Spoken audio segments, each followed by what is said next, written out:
नमस्कार दोस्तों, कैसे हैं आप। आशा करता हूं आप बेहतरीन होंगे। अगर आप एक आर्मी, नेवी, एयरफोर्स से रिटायर्ड पेंशनर हो, जल्दी ही फ्यूचर में रिटायर्ड होने वाले हो या फिलहाल 1 मंथ 2 मंथ के अंदर ही रिटायर हुए हो, तो ये वीडियो आपके लिए बहुत महत्वपूर्ण है, क्योंकि इस वीडियो में मैं कुछ ऐसे टॉपिक्स को डिस्कस करने वाला हूँ जो आपके बहुत काम आने वाला है।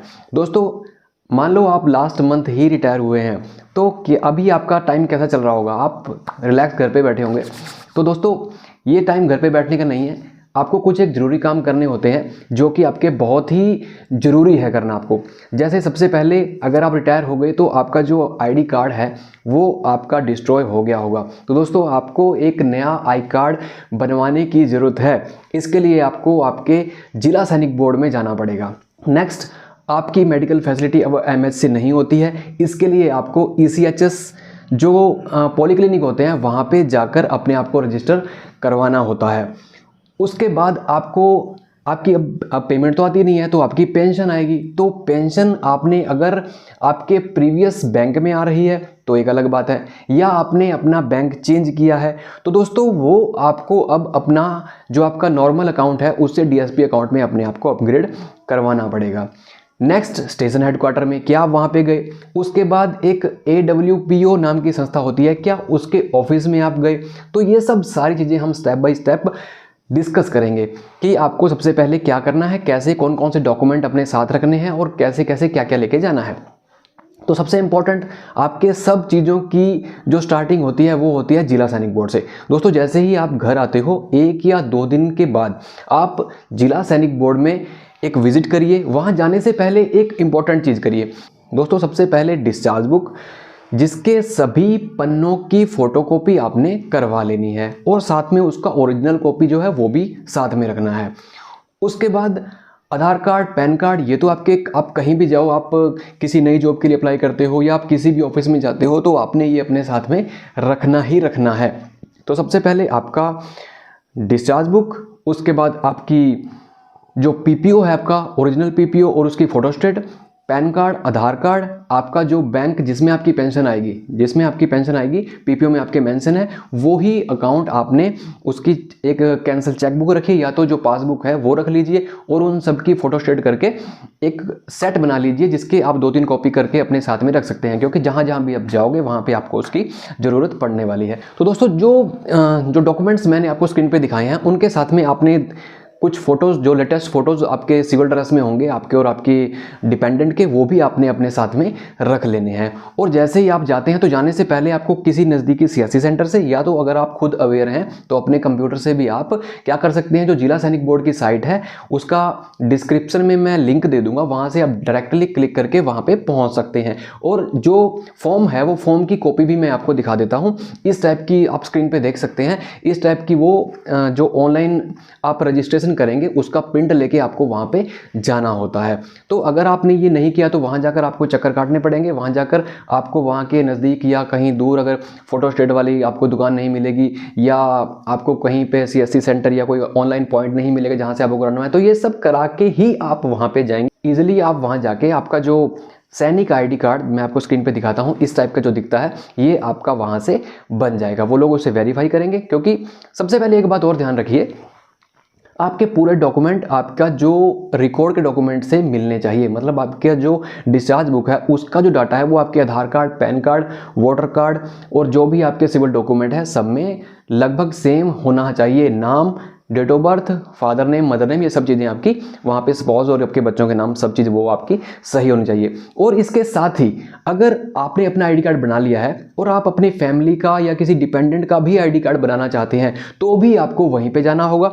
सेम उसके लिए थोड़ी सी चीज़ें अलग होती हैं, मैं स्क्रीन पे एक बार शो कर देता हूँ। आप इन चीज़ों को लेके वहाँ पे जाएंगे तो ये भी आपके ईजिली बन जाएंगे। तो सबसे पहले आपका क्या हो गया, आपका एक ASM ID कार्ड बन गया। अब आपको फ्यूचर का जो भी काम करना है, आप जो भी करना चाहते हैं, तो ये जो आपका ID कार्ड है ये आपका काम वहाँ पे आएगा। सबसे पहले आपको यही पूछा जाएगा कि आपका ID कार्ड दीजिए, तो ये हो गया आपका काम। नेक्स्ट, सबसे ज़रूरी काम ECHS में, आपको ECHS में जाना है। रिकॉर्ड जब आप अपनी डिस्चार्ज डील के जाते हैं तो वहाँ पर आपका एक ECHS का एप्लीकेशन फॉर्म आपको मिलता है और लास्ट में जब वो वेरीफाई के लिए जाता है तो उसमें आपका PPO नंबर आ जाता है। आप स्क्रीन पे देख सकते हैं। इस प्रकार से अगर आपका PPO नंबर उसमें आ गया है तो वो आप उस एप्लीकेशन को लेके अपने नज़दीकी जो भी आपका पॉलीक्लिनिक है वहाँ पे जाएंगे, वहाँ पे जो OIC वहाँ पे होगा वो उसको सर्टिफाई करके देगा। उसके साथ में भी आपने क्या करना है, आपका जो डॉक्यूमेंट मैंने बताए थे वो सारे डॉक्यूमेंट आपने साथ में रखने हैं, साथ में उसके साथ में आपने लिंक करने हैं, उसको स्टेपल करना है और जाके वहाँ से उसको दे देना है। वो लोग क्या करेंगे, आपके उस पर एक वहाँ की मोहर लगा के दे देंगे और डेट लिख देंगे कि इतने से इतने तारीख तक, लगभग 6 महीने के लिए वो वैलिड होता है। उसके बाद आपको वो रिन्यू कराना पड़ता है। इसी बीच में अगर आपका कार्ड आ जाता है तो सेम पॉलीक्लिनिक से आपको आपका कार्ड मिल जाता है।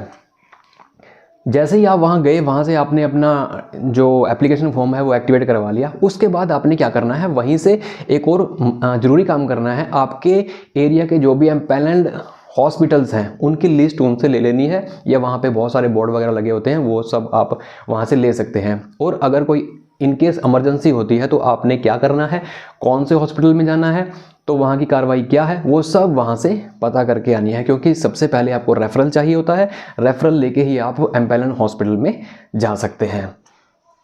तो दोस्तों ये भी आपका काम हो गया।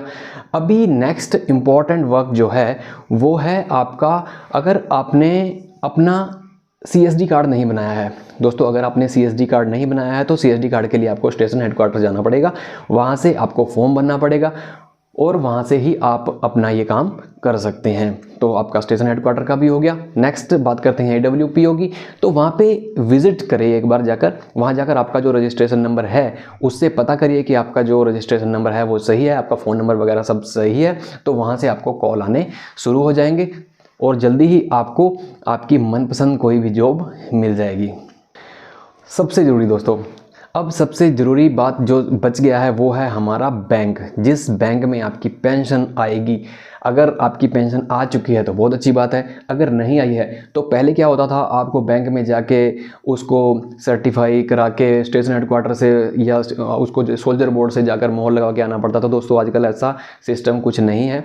आपका जो PPO आ गया है उसमें आपका बैंक ऑलरेडी मेंशन होता है, वो सब चीज़ ऑटोमेटिक है, तो उसमें आपका पेंशन आ जाता है। तो दोस्तों जैसे ही आपका पेंशन आ जाता है तब उसके बाद आपको वहाँ पे एक बार विजिट ज़रूर करना है। क्योंकि अगर आपका अकाउंट एक DSP अकाउंट नहीं है, क्योंकि अगर आप सर्विस में थे तो आपका कोई DSP अकाउंट होगा, लेकिन पेंशन आने के बाद में आपको वो चेंज करवाना होता है और पेंशन DSP अकाउंट में उसको बदलवाना पड़ता है। तो इसके लिए आपको एक एप्लीकेशन लिखना है बैंक में जाकर, उसके साथ में आपका जो ESM ID कार्ड मिला है उसकी एक फ़ोटोकॉपी करके उसके साथ में संलग्न करना है और एप्लीकेशन दे के वो आपके अकाउंट को हैंड टू हैंड ही नॉर्मल अकाउंट से DSP अकाउंट में चेंज कर देते हैं। तो दोस्तों ये कुछ ज़रूरी काम है जो आपको करने ही होते हैं, इनके बिना आपका काम नहीं चलने वाला, और या तो आपको फ्यूचर में इनसे कोई भी दिक्कत ना आए, इसलिए ये सब काम आपने कर लेने हैं। दोस्तों ये मेरा पर्सनल रिटायरमेंट आने के बाद 1 महीने का जो एक्सपीरियंस है वो मैंने आप लोगों के साथ शेयर किया, जो बहुत ही मुझे लगा कि ये मुझे आपके साथ में शेयर करना चाहिए। इससे रिलेटेड आपके मन में कोई भी अगर डाउट है या कोई आप चीज़ जानना चाहते हैं तो आप मुझे, आज की वीडियो में इतना ही। अगर वीडियो पसंद आई हो तो लाइक कर देना, अगर लाइक करोगे तो शेयर भी कर देना, क्योंकि किसी और भाई की कोई थोड़ी बहुत मदद हो सके। तो आज की वीडियो में इतना ही। वीडियो पसंद आई हो, कंटेंट पसंद आया हो तो लाइक करिएगा, ताकि मुझे थोड़ा सा मोटिवेशन मिले और मैं आपके लिए ऐसे ही अच्छी जानकारी लेकर लगातार आता रहूँगा। Thank you. जय हिंद, जय भारत।